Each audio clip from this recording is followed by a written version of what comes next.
अस्सलाम वालेकुम friends, welcome to learn Italian with Roman. अगर आप भी इटली में रहते हैं या इटालियन लैंग्वेज सीखना चाहते हैं तो आप बिल्कुल सही जगह पर आए हैं।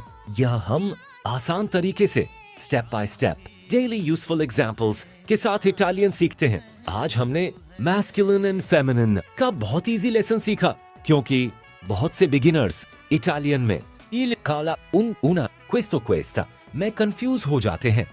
इसीलिए हमने इजी एग्जांपल्स के साथ ये लेसन सिंपल बनाया है। Il ragazzo, the boy, लड़का, la ragazza, the girl, लड़की, un libro, a book, एक किताब, una pizza, una pizza, एक pizza, questo ragazzo, this boy, ये लड़का, questa ragazza, this girl, ये लड़की।